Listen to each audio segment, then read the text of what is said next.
What about Caleb Williams? What are you seeing in him? And are there comparisons to what you saw with Peyton Manning's first year in Indy? It's the struggles that he's going to have. When you're confident in your talent, as he is, as Peyton was, you're going to challenge the narrative.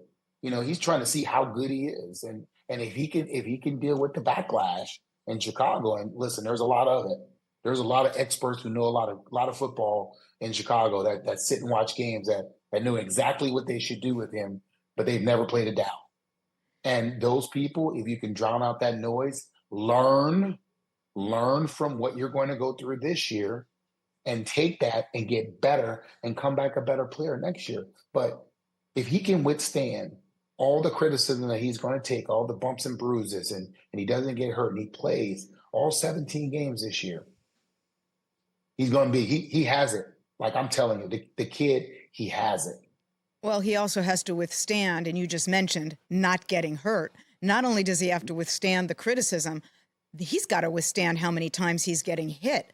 They have got to find a way to better protect him. You made him your first pick. He's your future. You believe he's your future. Find a way to protect that player. Yeah, and listen, hey, Chicago Bears fans, Justin Fields wasn't that bad. That's exactly right. I mean, what do you make of that? What do you make of him? We heard Mike Tomlin. Someone asked him if he was going to name him the starting quarterback, and Tomlin dressed him down as only he can. But what do you make of Justin Fields right now? Here's what I'm gonna say, Suze.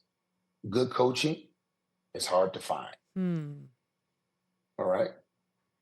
When you know how to develop people and you know how to you relate to them and you find out their strengths and you coach to their strengths, not to your strengths as a coach, not calling plays that you like as a coach, to the player's strengths.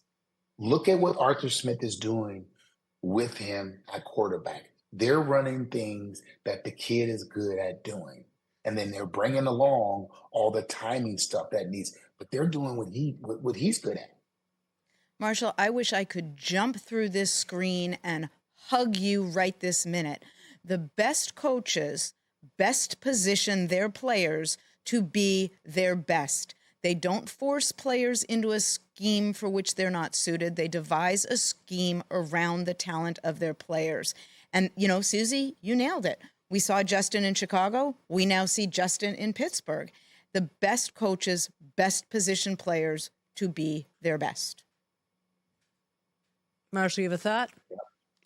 No, that's it. The narrative used to be when quarterbacks came to the NFL, you had to get them NFL ready.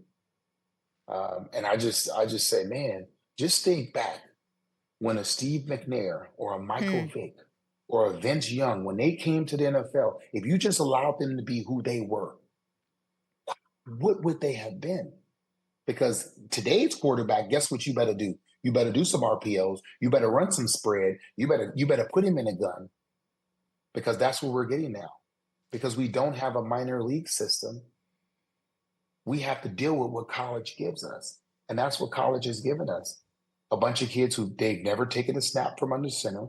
A lot of them, they've never even been in a huddle to call a play. And now this is what we have to deal with. And these teams that are trying to turn those quarterbacks into pro quarterbacks, no, you play with the quarterback's tools that he has.